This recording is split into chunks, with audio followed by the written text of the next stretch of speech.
Good evening दोस्तों, नमस्कार। आज we are here to discuss about the most burning issue of entire India and specially West Bengal. आज हम एकत्रित हुए हैं उस मुद्दे पर आलोचना करने के लिए, उस मुद्दे पर चर्चा करने के लिए जो पश्चिम बंगाल ही नहीं अपितु पूरे भारत का सबसे ज्वलनशील मुद्दा है। वो है आरजी कर की घटना, आरजी कर hospital incident, where a very young talented trainee doctor had been raped and murdered brutally। जिस घटना में एक बहुत ही होनहार युवती डॉक्टर जो ट्रेनी थी, जो पोस्ट ग्रेजुएशन मेडिकल की पढ़ाई कर रही थी, उनके साथ बहुत ही घिनौनी हरकत हुई। उनका बलात्कार किया गया, उनकी हत्या की गई और आज उस घटना को लगभग 21 दिन 21 days has been passed। बहुत सारे मीडिया चैनल्स, सोशल इन्फ्लुएंसर्स सभी ने लगभग इस मुद्दे को कवर किया और विभिन्न आयामों से they discussed from a different dimensions about the same incident। उन्होंने इस घटना को अलग अलग दृष्टिकोणों से दिया। लगभग सभी दृष्टिकोणों में वही बात थी, किस अखबार ने क्या कहा, किस पार्टी ने क्या कहा, और संजय रॉय जो मेन कल्प्रिट है, जो मुख्य आरोपी है, उसका ये टेस्ट हो गया, उसका वो टेस्ट हो गया, उसका पास्ट ये था कि वो डोमेस्टिक वायलेंस करता था, उसकी 3 शादियां टूट चुकी हैं। इस तरह की चीजों को रखा गया। बहुत सारे वीडियोस में ये कहा गया कि पश्चिम बंगाल की जो मुख्यमंत्री हैं ममता बनर्जी जी, उनके पास होम मिनिस्टर है, मिनिस्ट्री है, उनके पास हेल्थ मिनिस्ट्री है, तो ये उनकी फेल्योर है।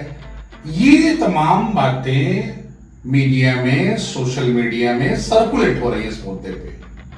मेरा सवाल है, कोई भी सोशल इन्फ्लुएंसर, कोई भी मीडिया रिपोर्टर सॉल्यूशन की बात नहीं किया कि ऐसे हीनियस क्राइम को कैसे रोका जाए, how to stop this brutal things.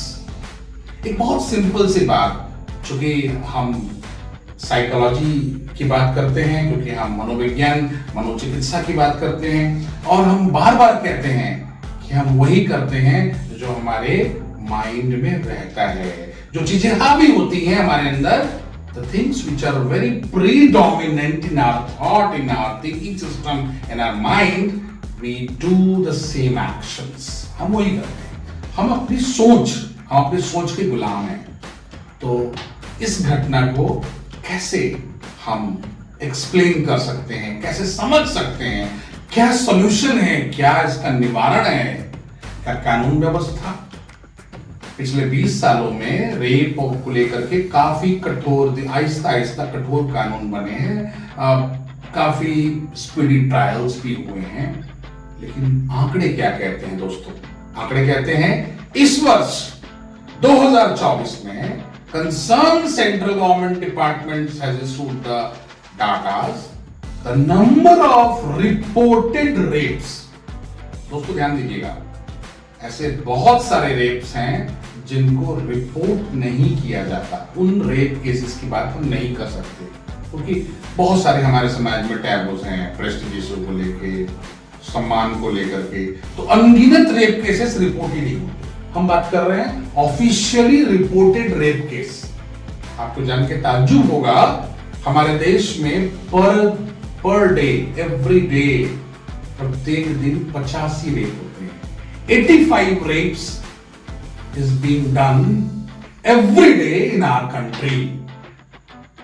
जिस दिन उस यंग टैलेंटेड डॉक्टर के साथ दुष्कर्म किया गया, the day the heinous crime against the young doctor M Devnath के साथ हुआ, उसी दिन भारत में 84 और महिलाओं के साथ वो कुकृत्य किया गया, वो सेम ब्रूटल थिंग्स की गई। लेकिन उसके लिए कहीं कोई संवेदना, उसके लिए कहीं कोई आवाज, या उसके बाद प्रत्येक दिन 85 रेप हो रहे हैं, उसके पहले हो रहे हैं, उसके लिए कहीं कोई कैंडल मार्च नहीं है, कहीं कोई प्रोटेस्ट नहीं है। इस केस के लिए है क्योंकि इसकी केस एक प्राइम लोकेशन पर हुआ, क्योंकि ये केस को मीडिया में उछाला गया, क्योंकि ये केस पॉलिटिकली मोटिवेटेड होकर के बहुत से लोगों ने अपनी अपनी रोटियां सेकी। क्या सचमुच तमाम जो 100% लोग इसका विरोध कर रहे हैं, उसकी बातें कर रहे हैं, वो संवेदनशील है? क्या वो इस बात को समझ पा रहे हैं कि कितना संवेदनशील ये मुद्दा है? क्या सचमुच वे सब सॉल्यूशन चाहते हैं?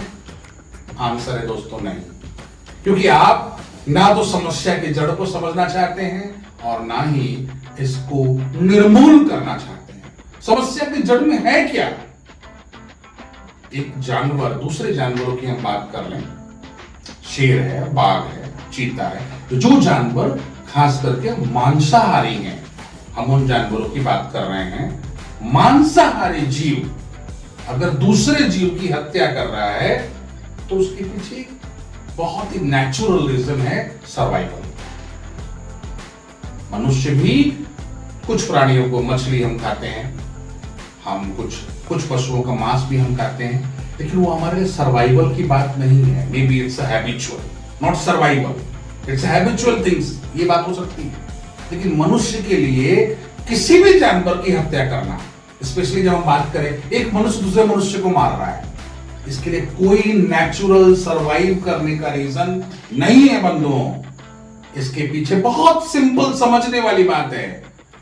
एक इंसान अपने ही पड़ोस में, अपने ही ग्राम में, अपने ही परिवार में जब किसी की हत्या करता है, उसके पीछे क्या रीजन हो सकते हैं, क्या कारण हो सकते हैं? कारण हो सकता है एक्सेस ग्रीड, अत्यंत लालच। रीजन हो सकता है हैटर्ड, एक्सट्रीम हैटर्ड, बहुत ही तीक्ष्ण, तीव्र उसके प्रति नफरत और लालच। ये दो ऐसे इमोशंस हैं हमारी साइकोलॉजी में जो आपसे वो कुकृत्य करवाते हैं जो अगर ये ना उत्पन्न हो या ये नियंत्रित रहे तो ऐसे कुकृत्य नहीं होंगे समाज में। आज विभिन्न आयामों से विभिन्न खबरें आ रही हैं। ये भी मुद्दा आ रहा है कि मेडिकल में बहुत सारी जगहों पर, मेडिकल जगहों पर वहां आरजीकर के अंदर षड्यंत्र थे, वहां पर बहुत से जगहों पर अनियमितताएं थी दवाइयों को लेकर के, बहुत बड़ा स्कैंडल चल रहा था। मैं उसके बारे में कुछ कहना नहीं चाहता, लेकिन एक बात तो समझ में आती है कि संजय राव जैसा इंसान जो सिविक पुलिस में था, जिसका पास्ट ये कहता है कि उसकी 3 शादियां टूट चुकी हैं, उसका पास्ट ये कहता है कि उसने तीनों महिलाओं, जो महिलाएं उनके साथ शादियों में आई थी, उनके ऊपर उन्होंने डोमेस्टिक वायलेंस, मतलब वायलेंस करना, मारना, पिटना और क्या क्या पता नहीं करना, जो रिपोर्टेड नहीं है। अर्थात जो इंसान के अंदर मानसिक स्थिति उसकी ऐसी हो जाए कि वो दूसरे इंसान को, स्पेशली अगर वुमन को, वो इंसान ही ना समझे, वो बस अपने, मेरी इच्छा आ रही है, मुझे ये करना है, मेरी इच्छा आ रही है, मुझे मार देना है, हिट कर देना है, तुम इंसान हो ही नहीं। अगर इस मानसिकता के साथ ये मानसिकता अगर ग्रो करती है किसी भी इंसान में, तो वो फिर कोई कैसा भी लॉ हो, लोग शादियों के अंदर अत्याचार करते हैं। उसने इसके पहले भी बहुत कुछ किया होगा जो पकड़ में नहीं आया है, अब पकड़ में आ रहा है, तो हम कह रहे हैं उसका ये है, उसका वो है। तो देखिए दोस्तों, अगर कहीं से भी घूम के आप जाइएगा, रीजन साइकोलॉजी है, रीजन मनोविज्ञान है। अगर मनोवैज्ञानिक तौर पे आप जाएं, अगर किसी भी व्यक्ति के अंदर, स्वयं भी अगर वो व्यक्ति अलर्ट है, अवेयर है, उसके अंदर ऐसी भावनाएं उत्पन्न हो रही हैं कि किसी को हिट करना है, if somebody having desire, intensity to hit someone, or not considering human to someone, having a lot of excess greed, having an extreme hatred, then अगर अवेयरनेस है आप में, आप खुद समझ पा रहे हैं, आप समझ लीजिए आपके अंदर आहिस्ता आहिस्ता ही सही मनोरोग, साइकोलॉजिकल डिसऑर्डर घर कर रहा है। समय पर इसका इलाज संभव है बंधुओं, और समय से अगर इलाज हो जाए तो बड़े बड़े अपराध करने से आप स्वयं को बचा सकते हैं। उसी प्रकार अगर ये लक्षण किसी और में भी देखने को मिले, किसी बातचीत से लगे कि वो सामने वाला बंदा वुमेन का सम्मान नहीं करता। उसकी बातों से लग रहा है कि वो अपने घर के वुमेन को हिट करता है, मारता है, या समझता है कि कुछ भी कर सकते हैं, या प्रोवोक्ड है, एक्सट्रीम रूप से प्रोवोक्ड है, बहुत ही प्रोन है to make anything like a rape and all. तो उसका इलाज कराना जरूरी है। उसका इलाज नहीं होगा तो वो समाज में ऐसे ही फ्री घूमता रहेगा, और हमें तब पता चलेगा जब क्राइम हो गया, जैसे संजय रॉय ने क्राइम किया। एक यंग टैलेंटेड, क्योंकि ऐसे जो डॉक्टर्स हैं उनको बनने में समय लगता है 7, 8, 10 साल, और वो लाखों लाखों लोगों को, हमारे देश में ऐसे भी मेडिकल सर्विस प्रोवाइडर्स की बहुत कमी है, specially trained MBBS and plus MBBS plus. वहां पर एक ऐसे जीवन का खो जाना irreparable डैमेज है। It cannot be repaired. This is the huge loss to Indian society, India as a nation. तो इसको बचाने के लिए बंधुओं क्या सॉल्यूशन है? सॉल्यूशन है कि अगर हम साइकोलॉजिकल रूप से एक्सेसिव ग्रीड को, एक्सेसिव हैटर्ड को अगर हम समझ पाए, उसका इलाज कर पाए, उसमें रेक्टिफिकेशन ला पाए, तो अपराध कम होंगे, अपराध रिड्यूस होंगे। अपराध बढ़ रहे हैं, बहुत सारे कानून बनने के बाद भी अपराध बढ़ रहे हैं। क्यों? क्योंकि इस मुद्दे पर, इस डायमेंशंस में nobody is working.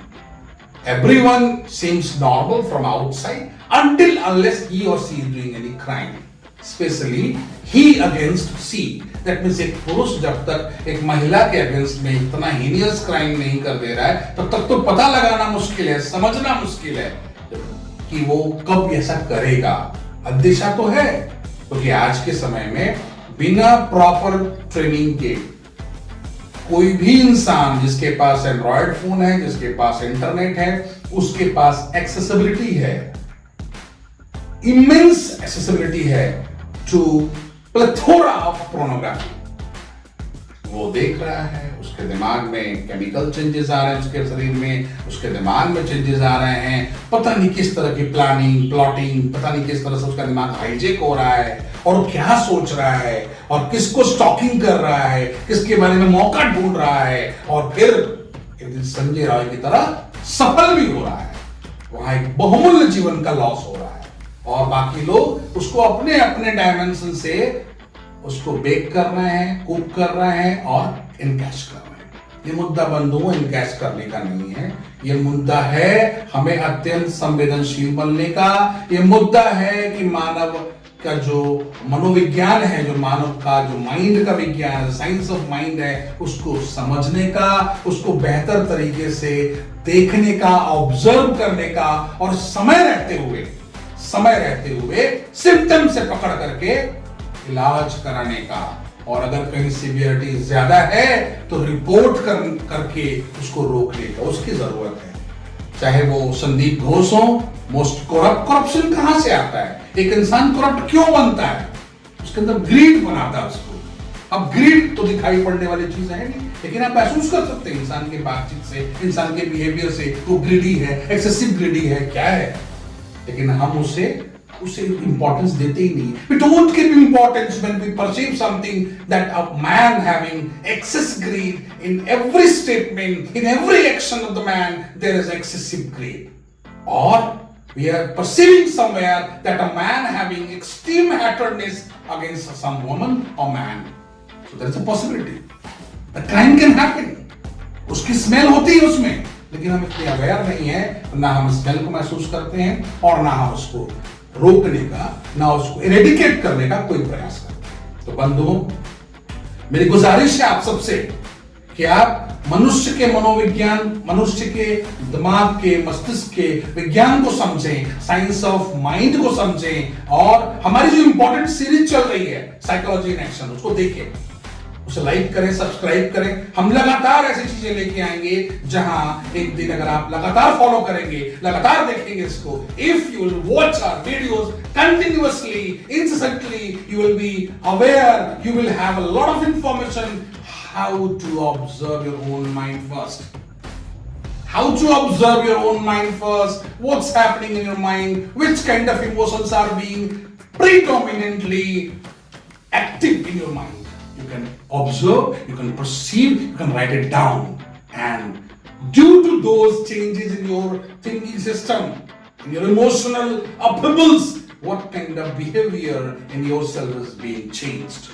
अगर पहले ये महसूस करेंगे आप, बाद में फिर दूसरों के बिहेवियर को भी देख करके, ऑब्जर्व करके आप पकड़ पाएंगे उसके पीछे का उसका भाव क्या है, उसका इमोशंस क्या है। और अगर इमोशंस नेगेटिव हैं, लाइक एक्सेसिव, उसके अंदर ग्रीडीनेस आ गया है, एक्सेसिव किसी के प्रति उसकी नफरत है, वो रिवेंजफुल हो रहा है, बंधुओं आप कंसर्न को रिपोर्ट कर सकते हैं।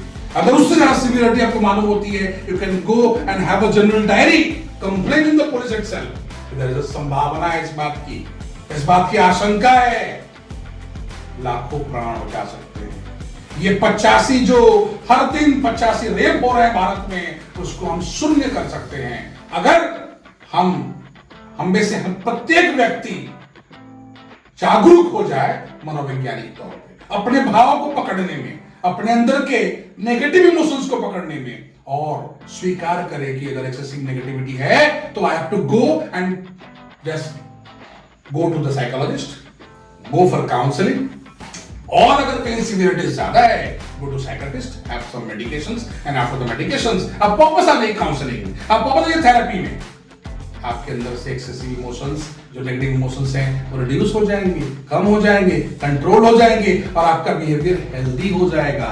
और इस प्रकार से हम एक हेल्दी सोसाइटी को फॉर्म कर सकते हैं। लॉ अपनी जगह काम कर रहा है, बट लॉ अपनी जगह कब काम करता है? जब घटना हो जाती है। मीडिया कब काम करता है? जब घटना हो जाती है, जब ऑलरेडी लॉस हो गया। आज वो इमेंसली टैलेंटेड डॉक्टर्स, उसकी रेप हो गई, she has been raped, she has been mutilated, she has been murdered brutally। उसके बाद कानून, मीडिया सब अपना अपना काम कर रहे हैं, तो हम जीवन तो नहीं बचा पा रहे बंधु। मैं जीवन बचाने की मुहिम की बात कर रहा हूं। We can start hashtag campaign against all the negative emotions in human beings. No human being is bad until unless his thought, his emotions are becoming extremely negative. No one is bad. कोई गलत इंसान नहीं होता, उसके अंदर उत्पन्न होने वाले इमोशंस गलत और सही होते हैं बंधु। जब इमोशंस नेगेटिव होते हैं, इमोशंस डिस्ट्रक्टिव होते हैं, तो उससे समाज में डिस्ट्रक्शन होता है। और अगर इमोशंस पॉजिटिव होते हैं तो समाज में निर्माण होता है, कंस्ट्रक्शन होता है। बंधु और भाइयों, आज के लिए हमारी तरफ से ये प्रस्तुति है कि कैसे हम मर्डर और रेप जैसे हीनियस क्राइम को जड़ से समाप्त कर सकते हैं। अगर हम अपने मन के विज्ञान को समझें, अपने मन के उठते हुए तरंगों को समझें, और सही समय पर प्रोफेशनल्स की सलाह लेकर के अपने अंदर आए हुए मानसिक विकारों को, मेंटल डेविएशंस को हटाएं, और एक स्वस्थ मानसिक शरीर के साथ एक स्वस्थ बॉडी जब मिलके रहेगी तो एक स्वस्थ समाज की रचना होगी। आशा करते हैं बंधुओं आपको ये वीडियो समझ आया होगा, आप इसको समझेंगे, आप इसको इम्बाइब करेंगे, हमारे चैनल को लाइक करेंगे, सब्सक्राइब करेंगे, और आने वाले दिनों में हमारी तरफ से भरपूर चेष्टा होगी। We will try our level best to provide you all the necessary ingredients, necessary informations how you can trace out what is happening in your mind. Till then, अपना ध्यान रखें। नमस्कार, प्रणाम।